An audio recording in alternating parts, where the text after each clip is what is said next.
Welcome to Break the Limit. I am Paul Chris Salaam. Today's talk is on personal growth.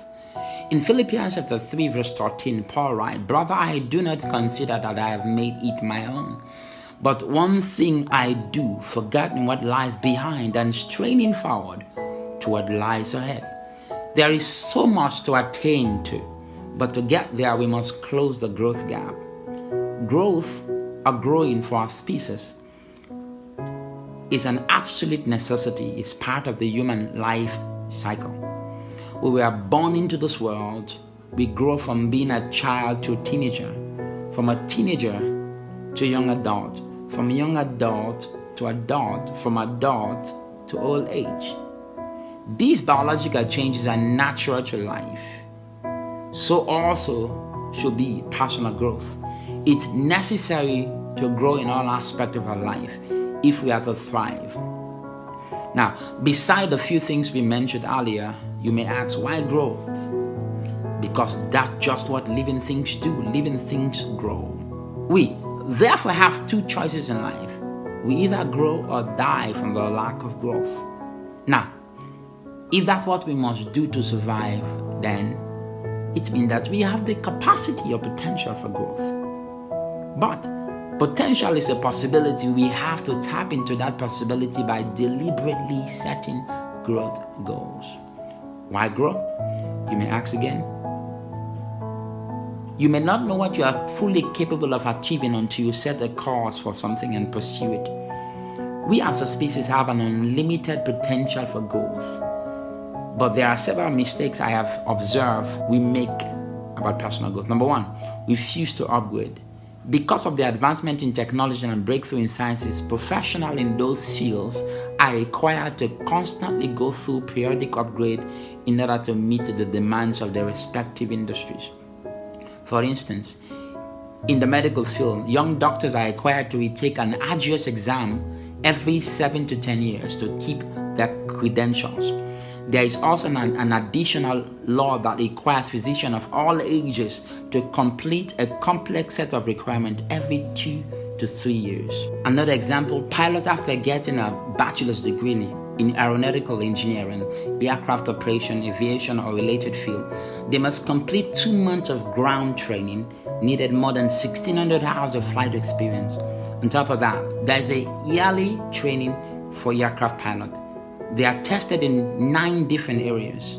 Every 6 months, pilots must go into simulator where they practice emergency procedures while being assessed by an examiner over a couple of days, etc. Now, that is for those professions and many others. This same principle can be applied to our personal life. What's the part of your life that you need an upgrade on? Don't just toss it aside and say, oh, really, I don't have time to work on it. Is it your anger that you need help with? There are anger management classes you can enroll in that can help you combat that excessive anger. Scriptures, prayers, and counseling can also be of help as well. What is that issue? Do you need upgrading your relationship with your kids, your loved ones, etc.? Is it not improving? Get some professional help. Trying to get a job and you did not meet the requirements because of that you were not offered the position. Don't fret. Go get more training and reapply for that same job. Do what you must do to bring you up to speed in your chosen career. You are not paid many times for your smiles. You are paid for your value. Upgrade to become an irreplaceable asset. Number 2, assumption. We assume that growth will just happen. Going to school and getting a formal education is a start. Education continues after you hang up that gown, had the graduation party, etc. Most people haven't read a book since they graduated. Others assume that as they grow older in age, they will ultimately grow in other aspects of their lives. That's an assumption that is further from the truth. Age is a length of time you have lived. It's not a sign of personal growth. Growing or growth mentally, financially, etc. require an extra effort on your part. Growth must be deliberate. It must be intentional. Others also assume that circumstances will teach them stuff they need to know. The results are not always positive when circumstances teach you things. There are some temptation or difficulties you go through that can change you for the worst.